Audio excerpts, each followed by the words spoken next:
자, 이제 오늘 신학개론 다섯 번째로 요한복음 개요의 말씀을 좀 다루도록 하겠습니다. 먼저 첫 번째 요한복음의 배경인데요.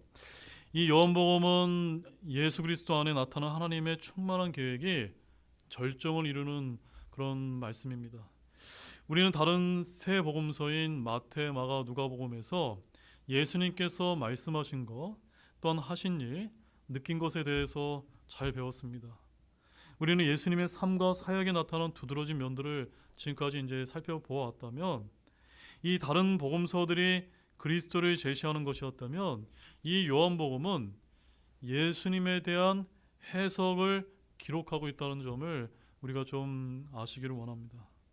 세 복음서가 예수님의 외적인 면을 보여주고 있다면 요한복음은 예수님의 어떤 면을 강조할까요? 내적인 면을 강조하고 있다는 점을 여러분 좀 기억하셨으면 좋겠습니다. 즉 예수님의 신성을 이제 제시하는 것이 바로 요한복음이라는 사실입니다. 요한복음은 예수 그리스도의 신성을 가장 잘 드러내는 준 책인데, 바로 예수님이 하나님의 아들이시요 하나님이심을 입증해 주는 이 복음서가 바로 요한복음이라는 사실입니다. 새 제자들이 우리 주님의 공적인 선포에 관심을 갖고 있다면 요한은 주님과의 사적인 대화의 생각에 관심을 갖고 이 요한복음을 기록하고 있다는 점입니다. 자, 그래서 요한복음의 기록 목적은 우리가 읽었던 요한복음 20장 31절 말씀에 기록이 되어 있습니다. 다시 한번 읽어보겠습니다. 이것들을 내가 기록함은 예수님께서 하나님의 아들 그리스도이심을 너희가 믿게 하려 함이요 또 믿고 그분의 이름을 통해 생명을 얻게 하려 함이라. 자, 여기에 요한복음의 기록 목적이 아주 함축적으로 잘 나타나 있습니다. 첫 번째, 요한복음 왜 기록됐습니까? 예수님께서 누구라고요? 하나님의 아들 그리스도이심을 증거해 주는 책이라는 겁니다. 자, 하나님의 아들 그리스도이심을 증거함으로 인해서 무엇을 또 우리가 어떤 결과를 또 얻게 되는 겁니까? 그분을 전함으로 인해서 영원한 생명을 얻게 많은 이들로 하여금 구원을 얻게 해주는데 이 요한복음의 기록 목적이 있다는 점입니다. 이처럼 요한복음은 앞에 세 복음서와 달리 사건 중심의 기록이 아니라 그 사건의 영적인 의미, 신학적인 의미, 현재 우리에게 어떻게 그 사건이 해석되고 적용되어야 하는가에 대해서 가르쳐주고 있는 책입니다. 사도 요한은 이 책을 통해서 모든 사람이 예수 그리스도를 믿고 구원받기를 간절히 소원하는 마음으로 이 요한복음을 기록하여 전달해주고 있다는 점입니다. 자, 그래서 제가 첫 번째 질문 한번 들어보겠습니다. 이러한 관점에서 요한복음에 가장 많이 등장하는 영어 단어가 뭔지 아십니까? 영어 단어. 맞히시는 분에게 다음 주에 제가 선물을 한번 드려보도록 하겠습니다. 네, 무엇일까요? 한번 적극적으로 말씀해 보십시오. 네, 없습니까? 네, 그러면 생명, 예, 또 뭐가 있습니까? 사랑, 네, 또 한 번만 더 받아보겠습니다. 예수님, 네, 네, 다 못 맞추셨습니다. 예, 선물은 없는 걸로 하겠습니다. 요한복음에서 가장 많이 등장하는 영어 단어는 believe입니다. believe. 예, 믿다, 믿음입니다. 어느 정도로 차이가 있냐면 마태복음에는 11번이 등장하고 있고 마가복음에는 17번, 누가복음에는 11번밖에 이제 등장하지 않았는데 요한복음에는 무려 몇 번이나 언급되고 있는지 아십니까? 무려 101번이나 이렇게 이 believe라고 하는 이 단어가 등장하고 있다는 것을 우리가 좀 아주 두드러진 특징으로 이제 볼 수가 있어요. 한마디로 이 요한복음을 흔히 뭐라고 이제 부르냐면 구령자의 책이다. 네, 구령자의 책이다. 이렇게 이런 특징을 갖고 있는 믿음의 책이라는 것을 여러분에게 먼저 좀 이렇게 배경 시간에 제가 말씀을 드렸습니다. 자, 요한복음의 저자는 누굽니까? 예, 요한복음의 저자는 요한입니다. 너무 쉬운 문제죠. 바로 요한복음은 신약 성경의 네 번째 책이고 사도 요한이 기록을 했습니다. 그런데 이제 이 요한이 어떤 사람으로 이제 성경에 소개되고 있냐면 마태복음 4장 21절에 가보게 되면 세베대의 아들이었고 야곱의 형제로 이제 이렇게 소개가 되어 있습니다. 그래서 예수님께서 이 두 형제에 대해서 뭐라고 이제 별명을 지어줬냐면 마가복음 3장 17절 말씀에 가보게 되면 너희들은 천둥의 아들들이다. 네. 누가 여러분에게 이제 천둥의 아들들이다라고 이렇게 애칭을 붙여진다면 그 사람이 어떤 성격을 가진 것 같습니까? 굉장히 급하고 다혈질이고 이런 이제 느낌이 좀 드십니까? 네. 이제 성경이 제가 오늘은 이제 너무 다뤄야 될 게 많기 때문에 그 부분을 자세히 들어가진 않겠지만 제가 이제 그 이 설교 강의 노트를 이제 홈페이지에도 올려드리면 한번 여러분 쭉 한번 읽어보시죠. 이 세베대의 아들들, 이 야곱의 형제들이 얼마나 급한 성격이었는가. 혹시 이 자리에 내가 좀 다혈질이 급한 분이 계십니까? 그러나 그런 분들도 주님을 만나면 바뀔 수가 있다는 것을 믿으시기 바랍니다. 더욱이 이 저자 요한은 성경을 5권을 썼습니다. 무엇입니까? 요한복음, 요한 1서, 2서, 3서, 요한계시록까지 아주 중요한 성경을 썼었다니 이 천둥의 아들이라고 불렸던 이런 사람을 사용해서 하나님께서 책을 이제 쓰게 하셨다는 점입니다. 요한은 에베소서에서 사랑받는 목회자였고 그 후에 한 기원 후 95년경에 도미티안 황제에 의해서 반모섬으로 귀향을 가게 되면서 거기서 어떤 책을 썼습니까? 요한계시록을 이제 쓰게 되었다는 점을 또 여러분 좀 아실 필요가 있습니다.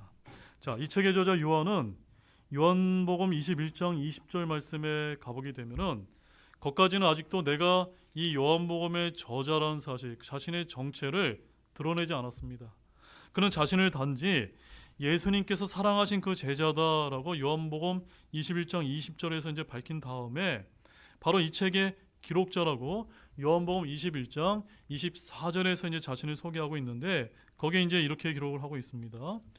이것들을 증언하고 이것들을 기록한 제자가 이 사람이라 우리는 그의 증언이 참되다는 것을 아노라라고 하면서 계속해서 자기는 자기의 이름을 이제 밝히지 않고 사랑하시는 예수님이 사랑하는 제자다라고 그렇게만 이제 소개를 이제 하고 있다는 점입니다.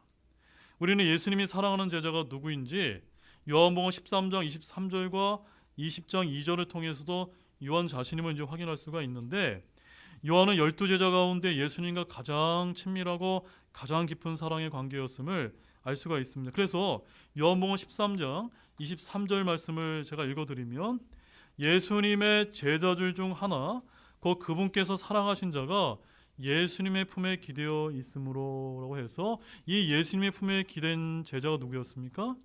바로 사랑받는 제자 요한이라고 이렇게 요한복음에 자기 자신을 이제 소개하고 있는 것입니다. 또한 요한은 예수 그리스도와 친척관계였는데 주님은 십자가 위에서 모친 마리아를 요한에게 이제 요한복음 19장 26절과 27절에서 이렇게 소개를 하고 있습니다. 그래서 26절 말씀에 예수님께서 자기 어머니와 자기가 사랑한 제자가 곁에 서 있는 것을 보시고 자기 어머니에게 이르되 여자여 당신의 아들을 보소서라고 하면서 이 요한을 십자가에서 달려 돌아가시기 직전에 어머니에게 이제 소개하는 이런 말씀이 이제 기록되어 있는데 이런 말씀도 여러분 아마 잘 알고 계실 것입니다. 아무튼 요한하면은 매우 다혈질적인 사람이었기 때문에 다른 누구도 아니고 예수님께서 너희들은 천둥의 아들들이야 라고 이렇게 이제 별명을 붙여 주실 정도로 그의 성격을 보여주는 아주 좋은 일화가 아닐 수가 없습니다.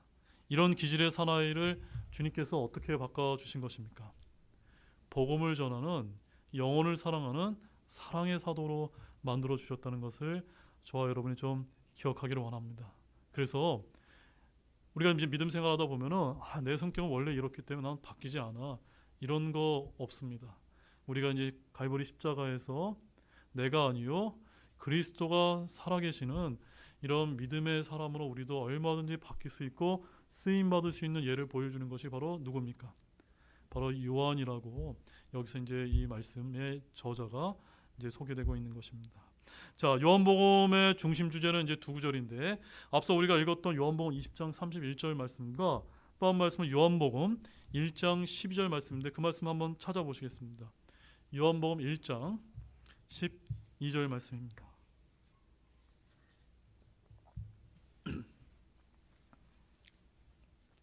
자, 요한복음 1장 12절 같이 읽어보겠습니다. 그분을 받아들인 자들 곧 그분의 이름을 믿는 자들에게는 다 하나님의 아들들이 되는 권능을 그분께서 주셨으니. 자, 하나님의 아들들이 되는 권세가 아니라 뭡니까? 권능이라고. 영어로는 파워입니다. 파워. 예. authority 아니면 right이 아니고 파워라는 것을 여러분이 아시고, 이 모든 복음서를 막내하는 아주 중요한 구절이 아닐 수가 없습니다. 그러므로 여러분 모두 다 예수님 믿고 구원받으신 하나님의 아들들이 맞습니까? 여러분에게는 하나님의 아들들이 되는 권능이 다 주어져 있다는 사실을 믿으시기 바랍니다. 자, 이제부터 이제 중요한 부분을 이제 보겠습니다. 요한복음의 특징이 한 13가지 정도가 이제 오늘 제가 여러분에게 소개를 해드릴 텐데, 이 13가지를 통해서 정말로 요한복음이 하나님의 살아계신 생명의 책이다라는 것을 여러분들이 좀 배우시길 원합니다. 자, 요한복음이 다른 복음서와 다른 점이 13가지가 있는데, 먼저 첫 번째는 요한복음에 생략된 것이 있습니다. 생략된 것이 총 7가지가 있는데, 요한복음에는 하나님으로서 주님을 기술했기 때문에 무엇이 없습니까? 계보가 없습니다. 족보가 없습니다. 마태복음이나 누가복음에는 나오는데 주님은 하나님이시기 때문에 계보가 있을 수 없기 때문입니다. 두 번째는 그분의 탄생에 대한 설명이 없습니다. 왜냐하면 주님은 하나님이시기 때문에 시작도 없고 끝도 없는 분이기 때문입니다. 세 번째, 그분의 어린 시절, 바로 소년 시절에 대한 기록이 없습니다. 네 번째는 광야에서 시험 받으신 기록도 없습니다. 왜냐하면 하나님은 시험 받을 수 없는 분이시기 때문입니다. 다섯 번째는 그 유명한 변화산 사건의 기록도 없습니다. 왜냐하면 요한일서 4장 12절에 이런 말씀이 있습니다. 어느 때나 아무도 하나님을 보지 못하였으나 만일 우리가 서로 사랑하면 하나님께서 우리 안에 거하시고 그분의 사랑이 우리 안에 완전하게 되었느니라 라는 요한일서 4장 12절 말씀에 의해서 어느 때라도 우리가 누구를 볼 수 없기 때문입니까? 하나님을 볼 수 없기 때문에 변화사 사건의 기록도 없는 것입니다. 그 다음 여섯 번째는 그분의 승천에 대한 설명도 나오지 않습니다. 일곱 번째는 지상명령이 이제 기록되어 있지 않습니다. 그런데 요한복음 21장 25절 말씀에 가보게 되면 이런 말씀이 기록되어 있는데 함께 한번 읽어보실까요?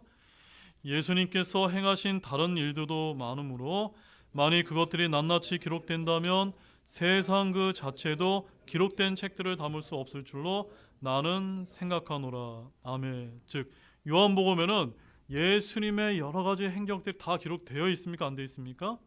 다 기록되어 있는 것이 아니라는 것, 이것을 우리가 좀 기억할 필요가 있습니다. 그래서 요한복음에는 총 몇 가지가 생략됐습니까?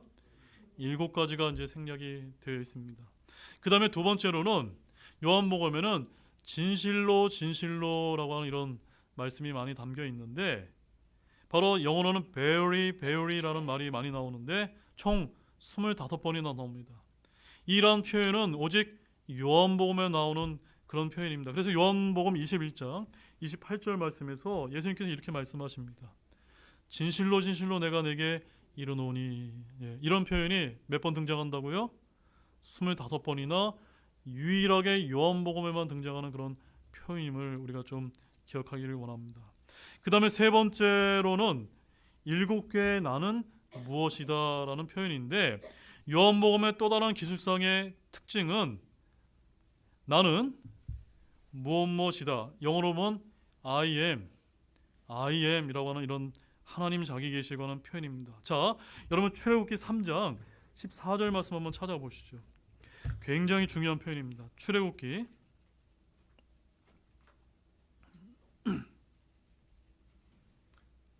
3장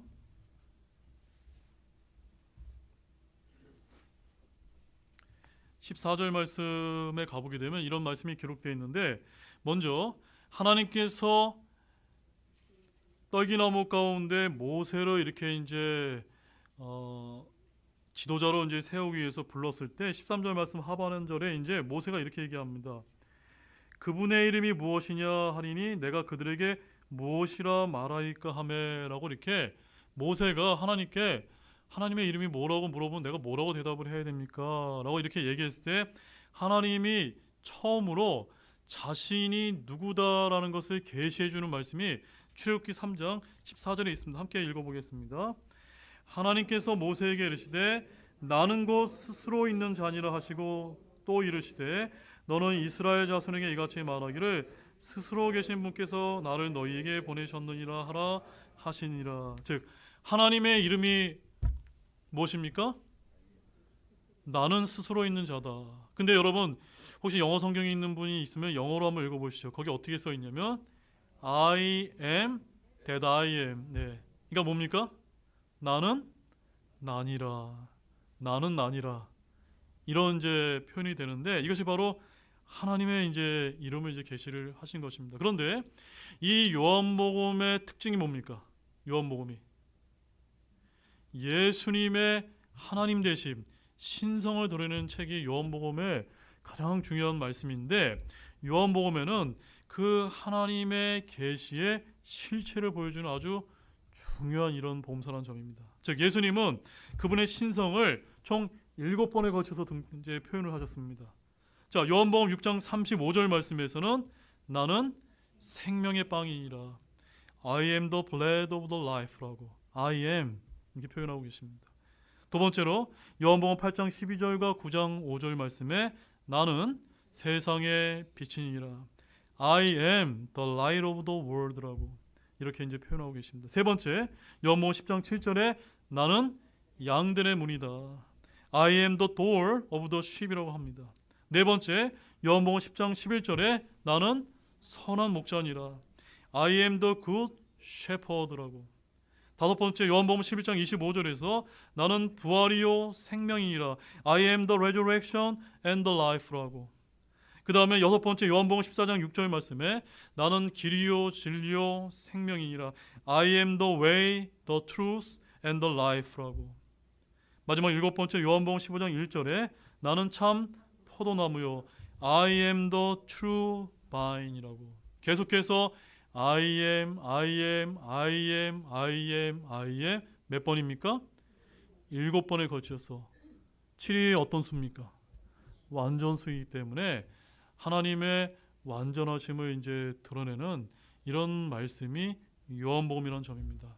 나는 누구다? I am 하게 되면 바로 하나님을 이제 드러내는 그 신성을 담고 있는 것이 이 요한복음의 가장 큰 특징인데 이외에도 주님이 I am이라고 자기 계시를 하신 것이 4장 26절과 8장 25절, 58절, 13장 19절 말씀에 이제 네 군데 더 나오는데 그 중에서 이제 4장 26절 말씀을 제가 읽어드리면 예수님께서 그녀에게 이르시되 내게 말하고 있는 내가 그니라 하시니라라고 하면서 I am he라고 해서 여기도 I am을 이제 드러내주고 계신 말씀이 바로 요한복음의 아주 두드러진 특징이었습니다. 자, 이제 요한복음에는 몇 가지의 기적이 이제 나오냐면 7개의 기적이 나옵니다. 뭐 6번의 기적도 있을 수 있고 9번의 기적도 있는데 몇 번의 기적만 소개를 하고 있습니까? 7번의 기적을 예수님께서 선별해서 이제 소개를 하고 있는 것이 아주 참 중요한 특징이 아닐 수가 없습니다. 바로 이 기적들을 통해서 주님의 신성을 이제 묘사하고 각 이적들에 담긴 영적인 의미와 교훈들이 깊이 이제 설명이 되어 있는데 7가지 기적들 가운데 첫 번째 3가지 기적은 구원이 어떻게 우리 인간에게 찾아오는가를 소개하고 있습니다. 자, 첫 번째 기적은 무엇입니까? 요한복음 2장에 나와 있는 물을 포도주로 변화시킨 사건입니다. 바로 이것을 통해서 구원은 하나님의 말씀을 통해서 온다는 사실을 이제 보여주고 있는 것입니다. 두 번째 기적은 무엇입니까? 요한복음 4장에 나와 있는데 어떤 귀족의 아들을 고치신 것입니다. 이 사건을 통해서 구원은 믿음으로 오신다는 사실을 가르치고 있습니다. 세 번째 기적은 요한복음 5장에 나와 있는데 38년 된 병약자 한 사람을 고치신 기적입니다. 이 사건을 통해서 구원은 은혜로 주어진다는 사실을 가르쳐주고 있습니다. 자, 이제 네 번째 행하신 기적은 무엇입니까? 바로 오병이어의 기적인데 이 오병이어의 기적은 앞에 처음 3가지 기적과 나머지 3가지 기적의 전환점이 되는 기적입니다. 바로 이 오병이어의 이 5천 명의 무리를 먹이신 유명한 기적은 사복음서에 모두 다 이제 기록될 정도로 아주 유명한 기적인데 주님은 이 기적을 통해서 무엇을 보여주시는 것입니까?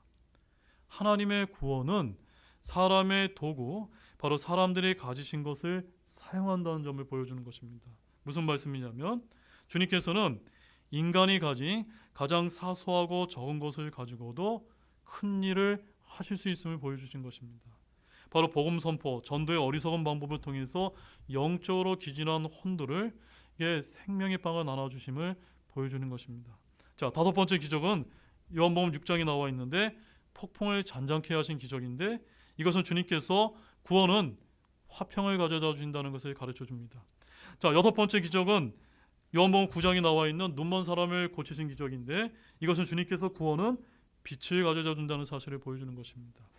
일곱 번째 기적은 죽은 나사로를 일으키신 사건인데, 주님은 구원은 생명을 가져다 준다는 사실을 여기서 가르쳐 주신 것입니다. 즉, 주님의 기적은 단지 기적으로만 끝나는 것이 아니라 곧이어 주님의 말씀, 즉 강론이 이어진다는 점입니다.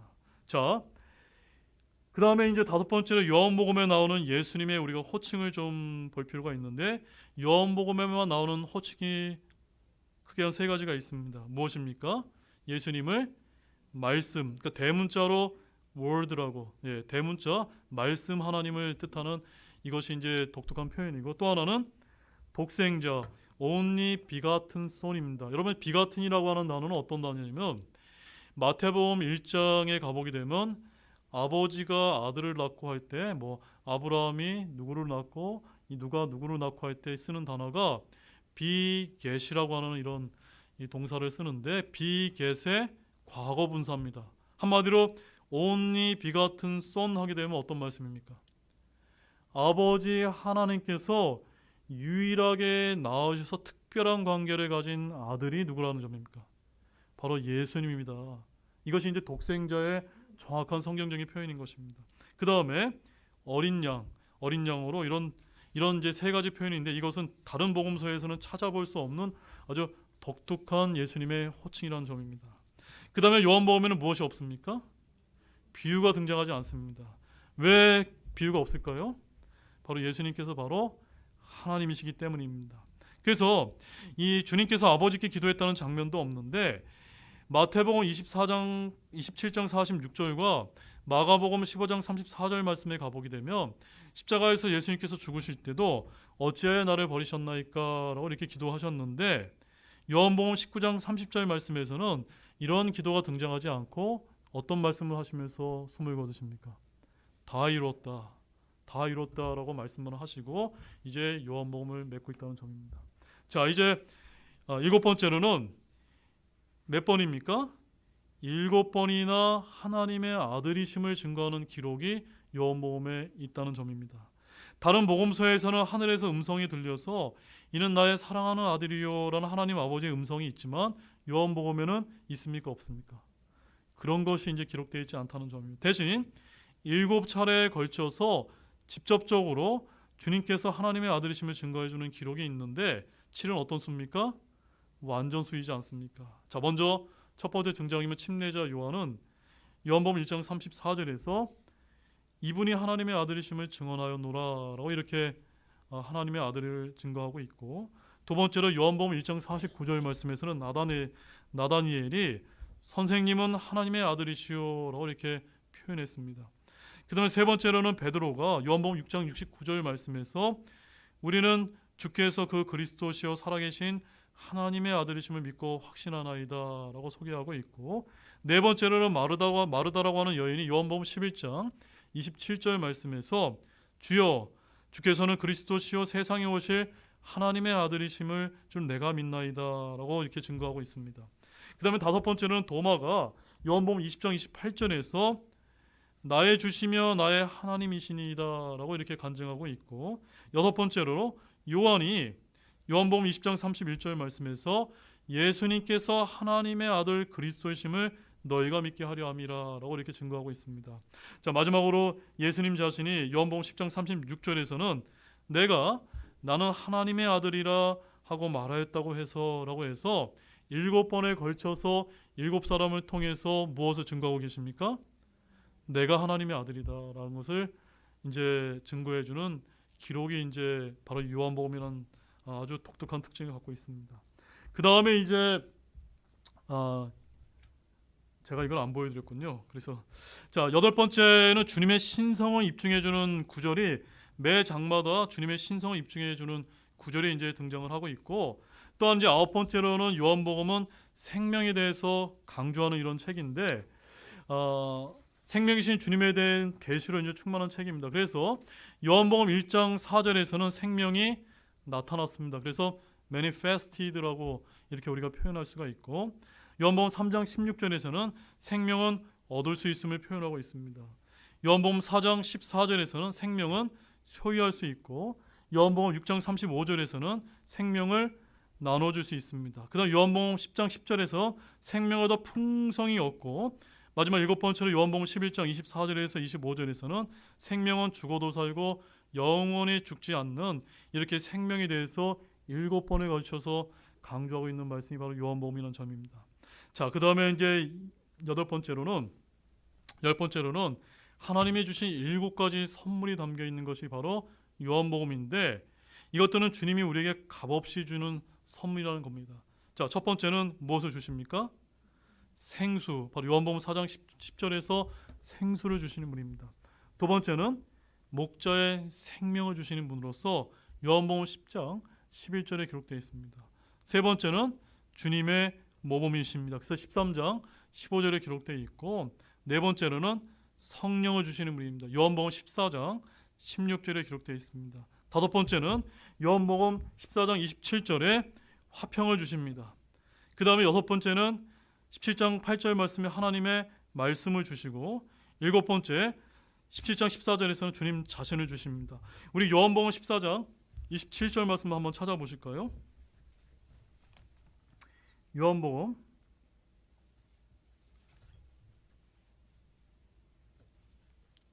14장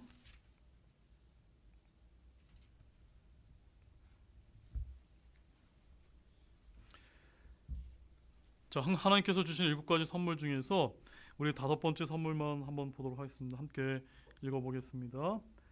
내가 너희에게 화평을 남겨놓으니 곧 내 화평을 너희에게 주노라. 내가 그것을 너희에게 주는 것은 세상이 주는 방식과 같이 아니하니 너희는 마음에 근심하지 말고 두려워하지도 말라. 우리가 마음에 근심하지 않고 두려워하지 않을 수 있는 이유가 무엇입니까? 하나님께서 어떤 선물을 우리에게 주셨기 때문입니까? 바로 화평의 선물을 주셨기 때문입니다. 하나님께서는 저와 여러분에게 이렇게 7가지 선물을 주시는 분이십니다. 바로 이것이 기록된 것이 바로 요한복음입니다. 자, 그 다음에 요한복음에는 할 수 없는 것에 대한 7가지의 조명이 이제 기록이 되어 있습니다. 바로 우리가 이제 이 요한복음을 cannot book, 뭐뭐 할 수 없는 책이다 라고 이렇게 이제 우리 애칭을 한번 붙여볼 수가 있는데, 요한복음 3장 3절과 5절 말씀에 의하면 자연인은, 바로 구원받지 못한 사람은 하나님의 왕국에 들어갈 수 없습니다. 그 다음에 두 번째로는 요한복음 7장과 8장에 나와 있는데, 잃어버린 자들, 바로 구원받지 못한 자들은 또한 주님이 있는 곳에 갈 수 없음을 드러내고 있습니다.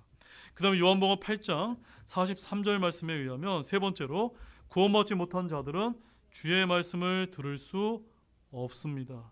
그 다음에 요한복음 10장 35절 말씀에 네 번째로 성경은 피할 수 없는 책입니다. 그래서 요한복음 10장 35절은 기록되어 있는 거 한번 읽어보겠습니다. 하나님의 말씀이 임한 자들을 그분께서 신들이라 하셨으며 또 성경 기록은 깨트릴 수 없거든. 네, 성경 기록은 우리가 피할 수 없습니다.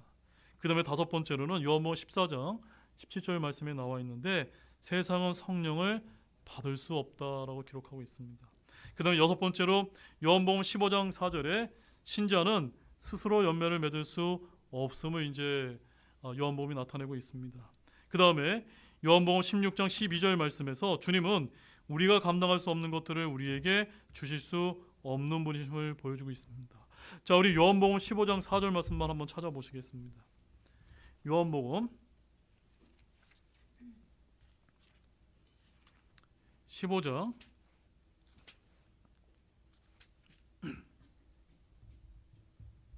4절 말씀 같이 또 보겠습니다.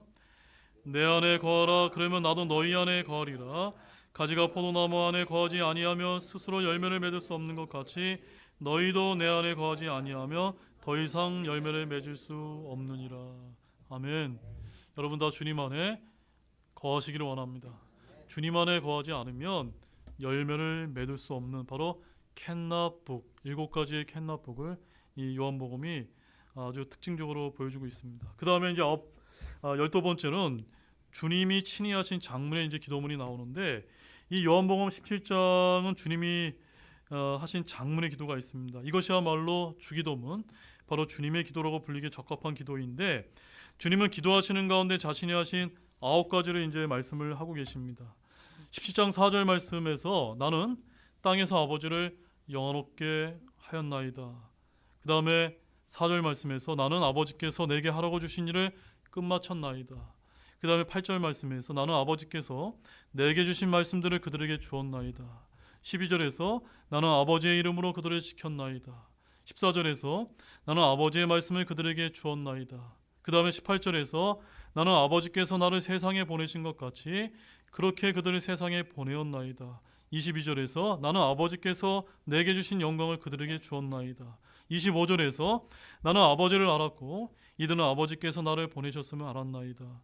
마지막으로 26절에서 나는 아버지의 이름을 그들에게 밝히 드러내었나이다. 자, 이 주님이 하신 기도는 굉장히 중요합니다. 왜냐하면 이런 말씀들은 바로 주님의 지상생애 자신이 하신 일을 요약하고 있기 때문입니다.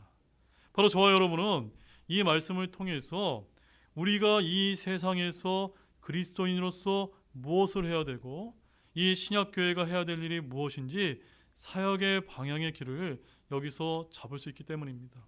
바로 이 땅에서 우리는 주님이 하신 일을 그대로 물려받아서 해야 될 줄로 믿으시기 바랍니다. 자, 그 다음에 이제 13번째로 예수님이 백성들이 예수님께 보인 반응을 이제 볼 수가 있는데, 먼저 첫 번째 무리들은 요한복음 6장 15절 말씀에 이런 말씀이 이제 기록되어 있습니다. 그러므로 그들이 와서 억지로 자기를 데려다가 왕으로 삼으려는 것을 예수님께서 아시고 혼자서 다시 산으로 떠나시니라라고 하는 말씀으로 백성들은, 무리들은 예수님을 무엇으로 삼으려 했습니까? 왕으로 삼으려 했습니다. 왜냐하면 그 당시 이제 오병이어의 기적을 통해서 하나님께서 메시아의 심을 이제 입증했기 때문에 사람들은 예수님을 왕으로 이제 모이게 삼기 위해서 이제 몰려들었는데, 예수님은 그 설교를 듣자마자 제자들과 무리들은 다 이제 떠나가 버렸다라고 6장 66절과 77절에서 이제 말씀을 하고 있습니다. 바로 사역의 일대 위기라 할 만한데 5천 명의 교인 중에 다 떠나고 12명만 남은 사실을 이제 기록을 하시면서 요한복음 6장 67절 말씀에서 주님은 12제자에게 이렇게 얘기합니다. 너희도 가려느냐? 너희도 가려느냐? 바로 이때 일당백의 용사가 있었는데 그가 바로 베드로였습니다. 이 베드로가 요한복음 6장 68절에서 이렇게 얘기합니다. 그때 시몬 베드로가 그분께 대답하되 주여 영원한 생명의 말씀들이 주께 있는데 우리가 누구에게로 가리까라고 해서 너희도 가려느냐라는 질문에 베드로는 용기 있게 우리는 주님께만 있겠다라고 이렇게 이제 고백을 했습니다. 여러분, 5천 명이 몰려드는 것이 부흥이 아닙니다. 예수님을 왕으로 삼으려는 자들이 충신이요 열사 같지만 결국 그들은 다 어떻게 되고 말았습니까? 다 떠나가고 말았다는 점입니다. 자, 그 다음에 이제 두 번째 무리들은 다시 한번 주님을 열렬히 환호한 사건이 있었는데 요한복음 12장 12절에서 50절에 나오는데 12장 13절 말씀에 보면은 백성들이 종려나무 가지를 흔들면서 뭐라고 외쳤습니까? 호산나 주의 이름으로 오시는 이스라엘의 왕을 찬송할지어다 라고 이렇게 하면서 예루살렘에 입성하시는 예수님을 왕으로 인정하는 말씀이 이제 요한복음에 기록이 되어 있습니다. 자, 그러나 그것은 하루뿐이었다는 사실을 이제 기억할 필요가 있습니다. 백성들은 결국 나중에 가서는 주님을 배척하게 되었습니다. 바로 무리들의 신앙이란 것은 바로 이와 같다는 것을 보여주는 것입니다. 바람 부는 대로 물결 있는 대로 떠도는 그런 것입니다. 바로 제자들은 흥분했다가 기가 팍 죽어버린 그런 사건이 아닐 수가 없었습니다. 자, 이제 세 번째로는 무리들은 예수님의 십자가에 못 박도록 요구했는데 요한복음 19장 15절 말씀에 그때 그들은 카이사로 외에는 우리에게 왕이 없나이다 라고 이렇게 이제 외쳤다는 점입니다. 조금 전까지만 해도 예수님을 왕으로 삼으려고 했던 이런 백성들이 지금은 카이사로밖에 없다라고 이렇게 이제 주님을 거절했던 것입니다. 이들은 처음에 주님을 억지로 이제 왕으로 삼으려다가 떠났다가 다시 우리의 왕이라고 환호하다가 배척하다가 결국 죽어버렸다는 점입니다. 자, 요한복음 19장 15절과 16절 한번 성경 한번 찾아보겠습니다.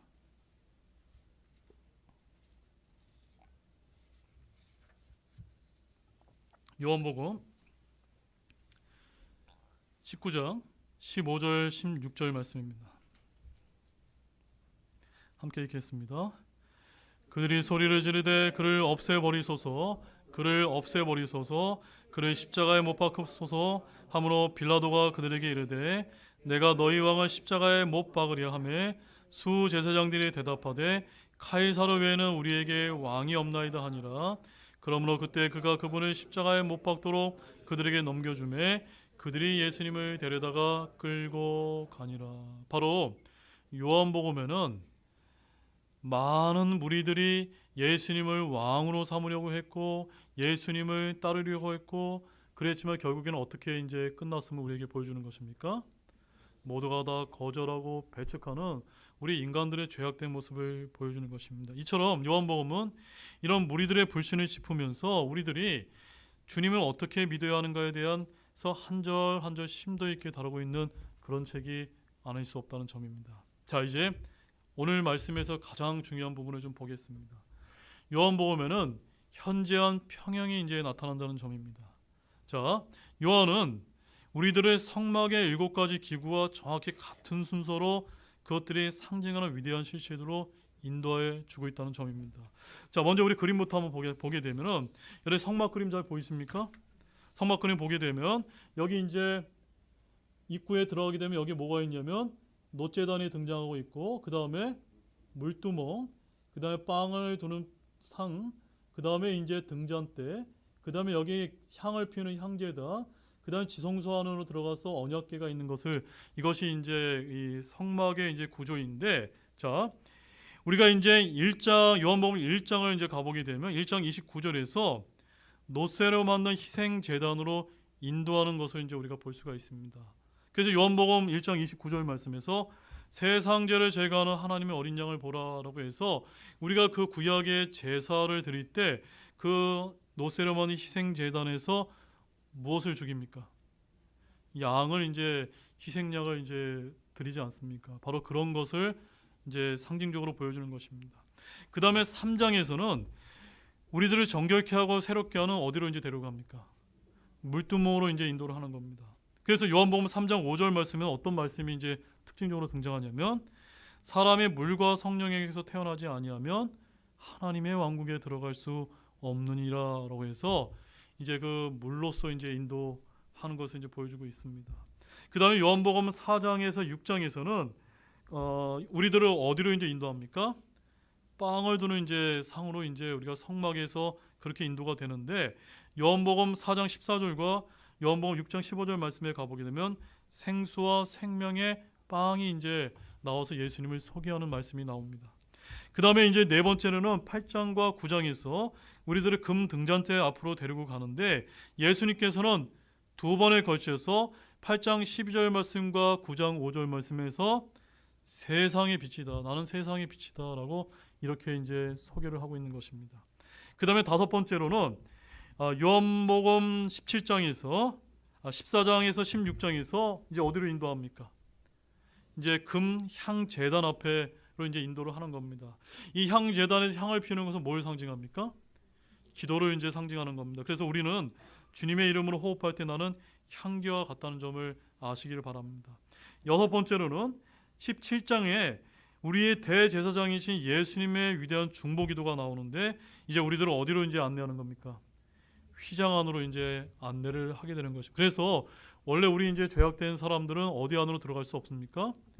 휘장 안에 들어가서 주님과 대면할 수가 없는데 대제사장이신 예수님의 죽으심을 통해서 휘장이 찢어지면서 우리가 주님 앞으로 나아갈 수 있게 만들게 되신 것이 아닙니까? 그 다음에 일곱 번째로 18장과 19장에서는 우리는 갈보리로 이제 보게 되는 것입니다. 바로 예수님께서 어떻게 언약궤가 되시며 그분의 피를 뿌리신 지성소, 바로 속죄소가 되는지를 알게 되는 것입니다. 바로 20장에서는 그분의 아버지, 우리 아버지, 그분의 하나님, 우리 하나님께 돌아가시는 것을 말씀하고 계십니다. 자, 이러한 구약의 성소가 바로 요한복음 그대로 일치하고 있는 것을 우리가 이제 표로서 다시 한번 보게 되면 이와 같습니다. 성막기구 첫 번째, 놋제단 1장에는 희생을 통한 속죄, 바로 표상적인 의미는 무엇입니까?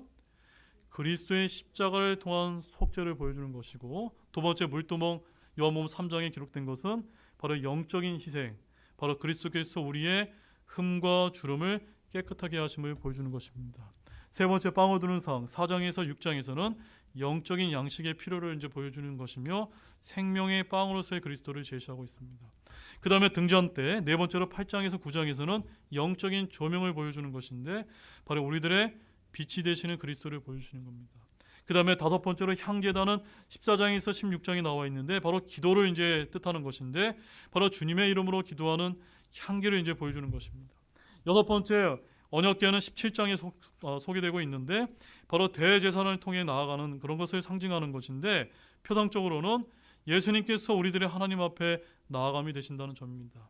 자, 일곱 번째 지성조는 18장에서 20장에 나와 있는데 피의 희생을 통한 속죄를 보여줍니다. 그래서 예수님께서 지성소가 되심을 보여주는 것이 바로 7차례에 걸쳐서 이 구약의 성막의 모습이 어디에 이제 투영이 되는 것입니까?